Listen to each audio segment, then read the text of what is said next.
Hey guys, it's Work from Beware Online, and just thought I'd update you on what's coming. Winter's coming. So we chatted a while back, last year actually, around about this time.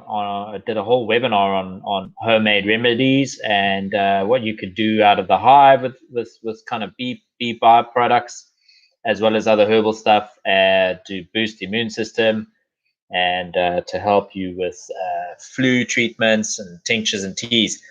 And so I'm just going to revisit some of that quickly because it's coming up now, and we probably, as beekeepers, we need to be doing our last bit of maintenance before the winter, and or probably the last bit of harvesting as well if you're in the southern hemisphere, so that you can at least leave the bees with something for the winter as well, a honey store for the winter. But essentially, yeah, if you're into sort of boosting your immunity, being healthy, trying to get away from having the flu and all that sort of stuff during the winter period, where it normally hits people the hardest, then here's a couple of tips, right? So one of the best things is that raw honey, raw local honey is awesome not only for allergies, but it's also awesome in terms of being able to boost your immune system, in terms of it being antimicrobial, got hydrogen peroxide in it, which has even been tested as being effective against strep, which is like a really nasty kind of bacteria, virus, and a bunch of other things. So raw honey is ideal to just take that a teaspoon a day, a tablespoon a day, twice a day, 3 times. I'm like a 3 times person a day at least. And I have it in my tea, and I have it in coffee. I have it on a lot of things. I've basically substituted sugar for honey, and so that's a big one.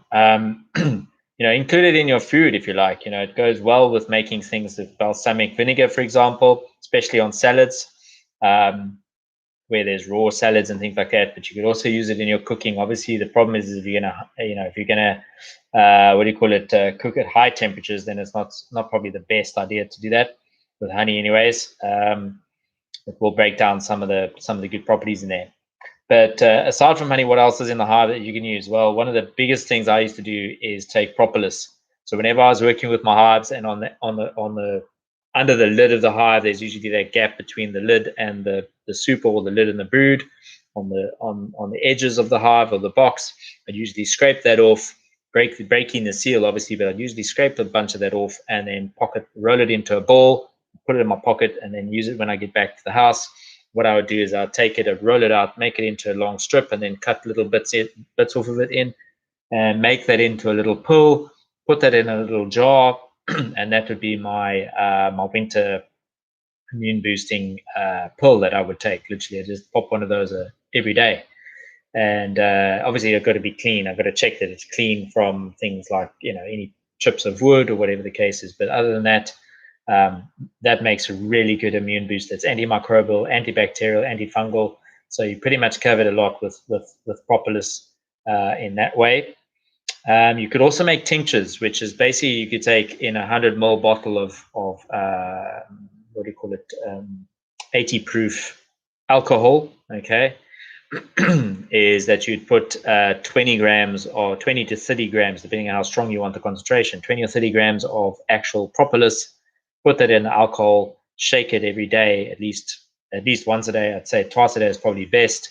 And then just leave it in a dark, dry area in a UV protected bottle or container of some kind.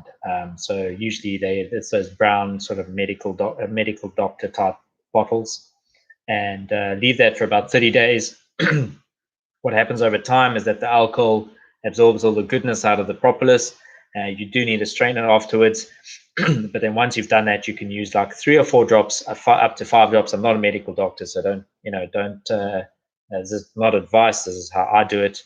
But you could do 3 to 5 drops for a daily sort of regimen. If you have an acute situation where you are with flu, or you are not feeling too well, then you can take, say, up to 3 drops sort of 3 times a day. But obviously it is based in alcohol, so if you don't like the idea of taking alcohol, chances are you can do it in other formats. However, the concentration probably won't be as great, and the efficacy, how well it works, won't be that great when compared to alcohol. Okay, So you can make yourself tinctures. You can also obviously make teas with honey. And then the other thing you can do, which is pretty awesome, is that you can actually roll jelly is quite good in terms of being able to boost just general health and your general system, but it's hard to come by. So royal jelly is pretty good as well. And then, funny enough, bee venom. Now, it's not something that I'm not proposing that you go and get stung on purpose here, but bee venom has been showing some really good results in research lately of being able to battle things like multiple sclerosis and cancer, certain cancers, and leukemia even. So it is likely that a beekeeper could, especially one that's, as and when you're working with your bees, you end up getting stung. It's very likely that having that venom in your system is actually probably beneficial to a large extent, but yet to be proven for use against flu and things like that. So, but just bear that in mind. Maybe give me some, make some comments below below in this video. Excuse me, and give me some anecdotal stories of how you feel about that and whether you've had personal experience with that in terms of what happens to you with bee venom or bee stings after the fact. I for one feel like after I've had a couple of bee stings, the first day is pretty nasty with the itching and the scratching and then the swelling, obviously, and the inflammation. But by the third day, even the second day, by the end of the second day, I usually feel pretty awesome. My system's really feeling alive, and I'm feeling healthy and energetic, and I really feel like I'm rejuvenated and stuff. It's quite strange. But let me know how you feel about that, and let me know what you guys do for your sort of winter remedies. Okay, using beekeeping stuff, beehive products, other than propolis and or honey, and what you guys do with it. Okay, cool. Take it easy. Have a great weekend. This is Warwick from Beware. Ciao.